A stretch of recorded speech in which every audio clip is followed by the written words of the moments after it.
Well, hello ultra racing fans, and welcome back to the 2014 6, 12, and 24-hour World Time Trial Championships from Borrego Springs, California.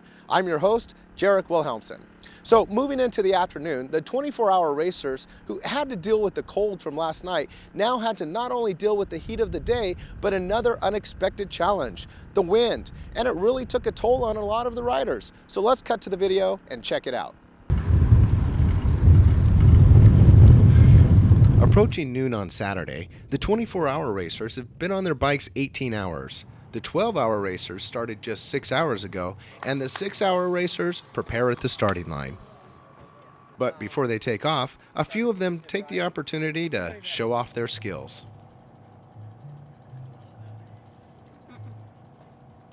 As noon approached, they lined up at the starting line and, like the 24 and 12-hour divisions before them, had their countdown and took off. 3, 2, 1, and you're off. Congratulations. 6-12, 24-hour World Time Trial Championships. The 6-hour crew is off. Everyone was expecting the heat to be the big story of the day, and in a way it was. Back at Race Central, more than a few riders came in and had to get off their bikes for a while to cool down. Not a problem, I'm from Vegas, baby. Everything's hot in Vegas. But the real story is the wind. How bad is it? Well, some racers claimed it was a headwind, no matter what part of the course you were on. Yeah, and there's been a headwind last several hours the whole way around. Kind of crazy.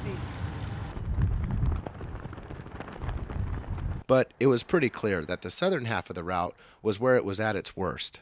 We ran across Herman Bachman, who actually had to get off his bike just to drink water.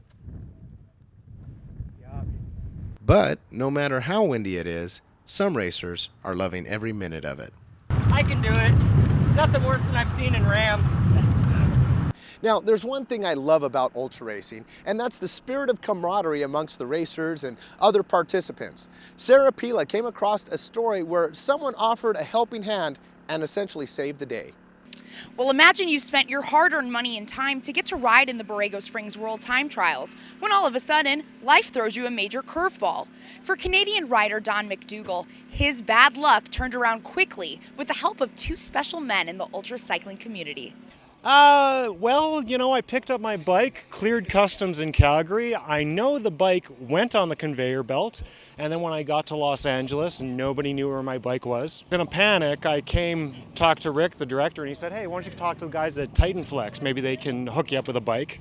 And that's exactly what they did. Titanflex owner Tom Piszkin and his colleague Harper VanSteen came to Borrego Springs from San Diego to reconnect with the Ram community and to get the Titanflex bike name out there. Little did they know, their product and generosity would come in handy in an unexpected way. We were here yesterday morning helping set up and working through the getting the finish line set up, and then came over here and started setting up our little area and just getting the bikes out of the car and everything. And a fella came over and was talking to Tom, and turns out this guy's flew in from Calgary named Donn, and airline had lost his bike, and he was trying to get ready for a 24-hour time trial. This guy was about our size and basically was looking for a bike, and we had trustworthy. Yeah. Real nice guy, and we had some extra bikes sitting around, so we set him up with a bike. We fit him basically right off the bat. Turns out I brought my shoes with me, so we had those taken care of. He did have a helmet with him, so we didn't have to borrow that. It's times like these when paying it forward with kindness is not forgotten. They really stepped forward. I'm wearing borrowed shoes, borrowed bike, borrowed everything practically except for my helmet and jersey. Thanks, Sarah. I hear similar stories at almost every ultra racing event. It's great to know that the ultra racing community is composed of so many awesome people. Now back to racing. As we quickly approach the 24-hour mark, here are the standings with just 3 hours left. In the solo male division, Stuart Burney is taking it away as of 3 p.m. Pacific Standard Time and 21 hours into the race. Stuart has 432 miles. Still holding second is Murray James with 414 miles. The battle has been between third and fourth. Currently leading, Chris Hoppo Hopkinson with 396 miles, and Dave Hossey is less than a lap behind with 378. In the solo female division, Danny Gravel is looking strong with 378 miles, and Shauna Hogan is just about 45 minutes behind with a total of 360 miles.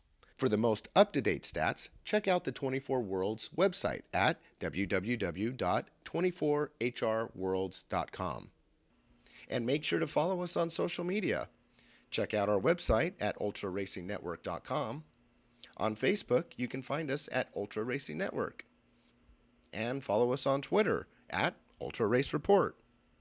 Well, the 24-hour mark is quickly approaching as racers struggle to stay on their bikes despite the heat and the wind. We'll see how these next few hours turn out, and in our next episode, we'll catch the finish and fill you in on all the results. But until then, I'm Jeric Wilhelmsen, and we'll see you out there.